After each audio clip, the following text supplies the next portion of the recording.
Seguimos en la mañana en difusión, son las 11:10 y ahora estamos en comunicación con nuestro queridísimo columnista económico Alejandro Otero. Hola Alejandro, ¿cómo andás?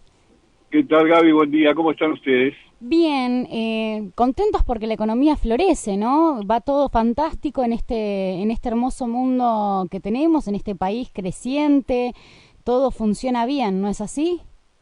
Bueno, en Macrilandia electoral parecería que sí. Fíjate que el gobierno parecería estar quemando las naves, ¿verdad? El otro día, sin ponerse colorado, el presidente en un acto dijo que ahora iba a venir el tiempo de la mejora en los salarios. Y una vez más, como no dejó de hacerlo a lo largo de estos 4 años, prometió que pasada la tormenta venía la época de buenaventuranza, una Sí. promesa que, insisto, reiteró una y otra vez desde el principio. ¿Se acuerdan cuando Lo todo iba peor a ya mejorar el pasó. segundo semestre? Sí, lo peor ya pasó, una frase que usó tantas veces, diciendo, bueno, no, Eh, pero lo peor ya pasó, ahora viene lo mejor, ¿no? Ahora y nos lo va que hemos bien. tenido es que cada escenario malo después se ha transformado en uno aún más malo, ¿no? Como que de Sí. Guatemala pasamos a Guatepeor cada semestre de manera sistemática hasta el presente. Entonces, la realidad es la realidad es que la Argentina tiene una inflación interanual para este año del 55% estimada como mínimo. La realidad es que la Argentina va a tener una caída del Producto Bruto, del nivel de actividad, de 2,5 puntos por lo menos respecto del año pasado. La realidad es que la Argentina tiene un nivel de endeudamiento en dólares inédito que la pone en una condición muy vulnerable respecto de su situación económica financiera. La realidad es que la pobreza ha crecido y tenemos 3,5 millones más de pobres de los que Ujú. teníamos en la medición anterior. Todo lo Claro. demás solo ocurre en Macrilandia electoral. En la Argentina, la realidad no se corresponde con los discursos del presidente, ni con sus promesas, ni tampoco con el tipo de acción que propagandísticamente difunde, pero que en la práctica son de difícil cumplimiento o de consecuencias que no hacen más que agravar la situación presente. Por ejemplo, el bono de los 5.000 pesos a los trabajadores privados, ¿no? Ujú. Sí, que al final es un bono que no es un bono porque va a futuros aumentos y es un bono que al final no es un bono porque se reparte en cinco y que al final después no es un bono ni es a futuros aumentos porque no se da. Uno ya Bueno, a no ver, entiende cómo va a funcionar. mira, tomemos 3 medidas de las Ujú. que viene anunciando el gobierno así pomposamente tratando de mejorar sus chances electorales. Por un lado está el bono para los asalariados, por otro lado está la quita del IVA a los alimentos, y por otro lado una medida que salió hoy que permite imputar los saldos de libre disponibilidad contra los aportes a la seguridad social en el caso de ciertas empresas. Eh, Todas medidas que apuntan a mejorar o a tratar de mejorar el resultado en las urnas del gobierno, Ujú. que no tienen nada que ver con lo que el gobierno ha hecho a lo largo de sus 4 años de mandato y que son manotazos de ahogado después de los resultados de, de las PASO, Ujú. pero que son medidas que llegan tarde y que son insuficientes. Por ejemplo, analicemos un poquito el bono de los 5.000 pesos. Sí. Ni duda cabe, ni duda cabe que los trabajadores necesitan mejorar sus ingresos porque la inflación, tal como lo decíamos antes, alcanza el 55% y nadie ha tenido una recomposición de ese nivel, a excepción de aceiteros, ¿eh?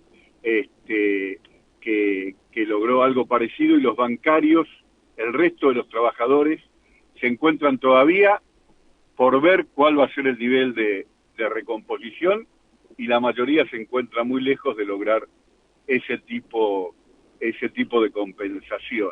Ujú. Pero además es una medida que ni siquiera alcanza a todos, no alcanza a los peones rurales, no alcanza a los trabajadores de casa doméstica, no alcanza a los trabajadores de la construcción, y difícilmente vaya a alcanzar en los hechos a los trabajadores de las pequeñas y medianas empresas, por la sencilla razón de que, como lo han hecho saber a través de sus distintas cámaras y representaciones, las pymes no están en condiciones de hacer frente a ese bono, y entonces se genera una tensión entre trabajadores de pymes y empresarios pymes, dos sectores que han sido fuertemente golpeados por las políticas del gobierno actual, y que sin embargo una medida como esta los pone a confrontar de manera estéril a sectores que tendrían que ser aliados para revertir las políticas que hoy padecen la mayoría de los argentinos, porque tanto los empresarios pymes como los asalariados dependen de la mejora en el nivel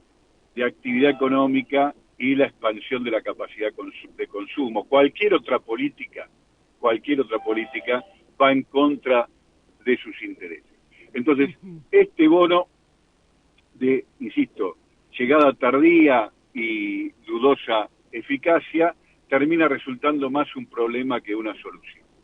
Lo mismo sucede con la quita del IVA a los alimentos, medida que ya en su momento dijimos que no iba a tener la eficacia esperada y que acaba de ponerse en evidencia el conflicto con las provincias a partir del fallo que la Corte Suprema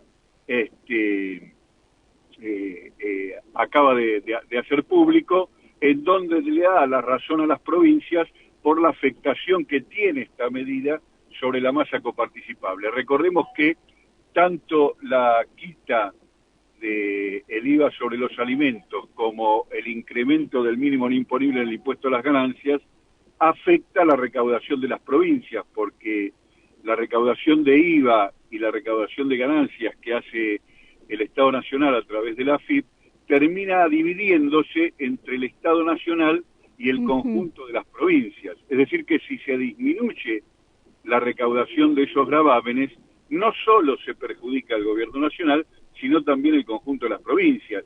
Y esto lo hicieron saber de inmediato al gobierno nacional, planteándole que una medida que estaba tomando el gobierno nacional de manera inconsulta y unilateral terminaba perjudicando al conjunto de las provincias. Entonces ahí tenemos de nuevo una medida que es presentada como virtuosa, como una solución, y termina generando más problemas que otra cosa. Y lo mismo va a suceder con esta medida que acaba de difundir el gobierno, permitiendo la utilización de los saldos de libre disponibilidad en el impuesto al valor agregado contra los aportes patronales, que va a terminar agrandando aún más el déficit fiscal y poniendo en evidencia las dificultades de financiamiento que tiene el conjunto del Estado argentino y transfiere vía endeudamiento a la mayoría del pueblo. Es decir que estamos en un momento donde el gobierno, de manera irresponsable y con visiones puramente electoralistas, anuncia medidas que, buscando mejorar su posición en las urnas, no hacen más que agravar aún más la deteriorada situación del conjunto del pueblo argentino.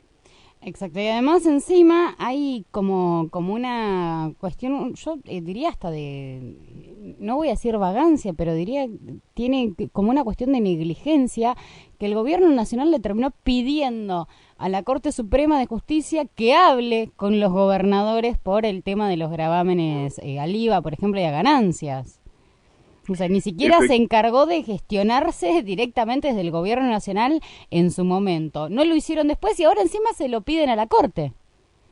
Sí, evidentemente demuestra algo que el gobierno no ha dejado de ostentosamente poner en evidencia a lo largo de su gestión, que es una gran, para algunos, incapacidad política, para otros, como es mi caso, un enorme desprecio por el efecto que tienen sus políticas sobre el conjunto de las mayorías de los argentinos.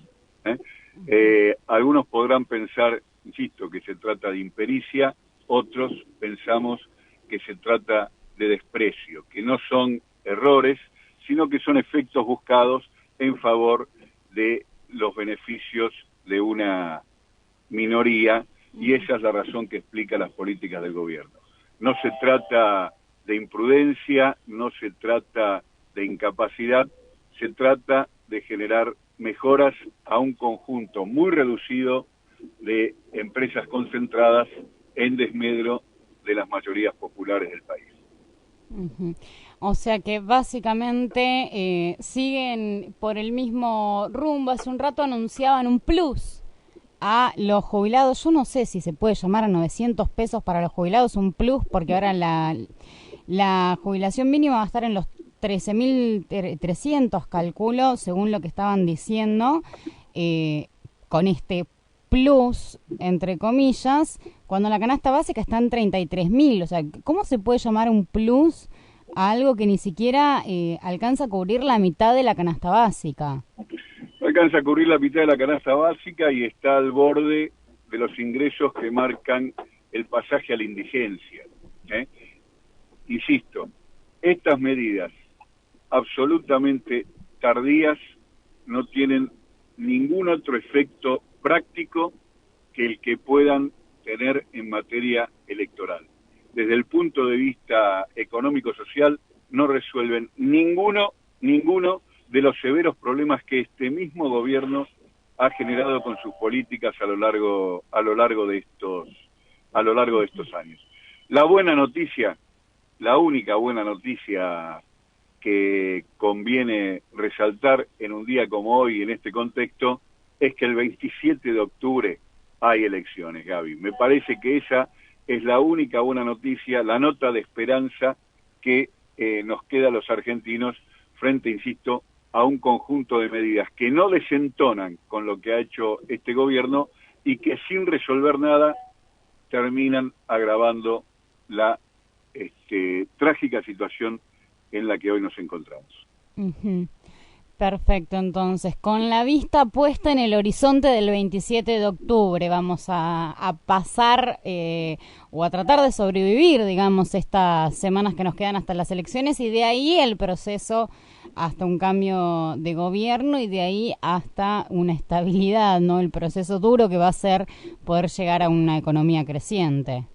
Bueno, ya le pusiste título a mi columna del día de hoy, te lo agradezco mucho, y entonces vamos con ese título y la esperanza que está implícita en él hacia el 27 de octubre. Perfecto, entonces, Alejandro, un gusto enorme, como siempre, poder tener tu columna y tus explicaciones, ¿no?, de cómo está funcionando la economía en nuestro país. Muy bien, buenos días y hasta la próxima. Hasta la próxima. Estábamos recién en comunicación con nuestro queridísimo columnista económico Alejandro Otero. Con esto, ¿no? Nos quedamos con esta parte, con los ojos puestos en octubre, el 27 de octubre, que es la esperanza que nos viene trayendo, porque sinceramente, si tenemos un gobierno que llama plus a 900 pesos para los jubilados y que con eso ni siquiera llegan a la mitad, no te digo a la totalidad, a la mitad de la canasta básica, y la verdad es que uno, más que esperar, también desespera en medio de este proceso, ¿no? Para ver si podemos llegar a tener un gobierno con prioridades diferentes, porque acá el problema también tiene que ver con las prioridades establecidas por este gobierno. Prioritario fue la fuga de capitales, prioritaria es la especulación financiera para este gobierno. Esperemos que venga un gobierno donde lo prioritario sea que haya un plato de comida en cada mesa de los argentinos y de las argentinas, que haya una posibilidad educativa para todos los niños y niñas y adultos también, ¿no? Que haya acceso a la salud y a la justicia en condiciones dignas, que alcance el sueldo de los trabajadores y trabajadoras y que no sea como ahora, que a la mayoría de los trabajadores les sobra mucho mes al final de cada sueldo, porque no es que ya no alcanza para llegar a fin de mes. Ahora es como que los meses de 30 días, ni de 31 es una locura, ¿no? Parece una eternidad, pero los meses de 30 días no no van de acuerdo a un salario que no alcanza para cubrir esos 30 días.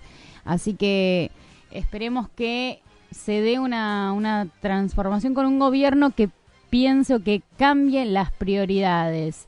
Están ahora pasando, miren si será gráfico esto, ¿no? Están pasando en C5N ahora el tema de la emergencia alimentaria. Hablan de 30 toneladas de alimento donadas a comedores comunitarios. Hay 2.700.000 personas que se alimentan en comedores comunitarios en Argentina. 2.700.000.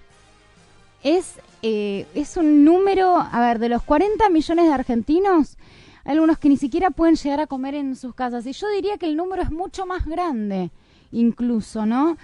Que es más de 2.700.000. Y eso es más doloroso todavía, porque tenemos más de 3 millones de indigentes. Tenemos un 35% aproximadamente de la población que es pobre. Gente que había estado toda la vida en la clase media y que hoy ya no puede mantenerse dentro de esa clase media, que cayó en la pobreza.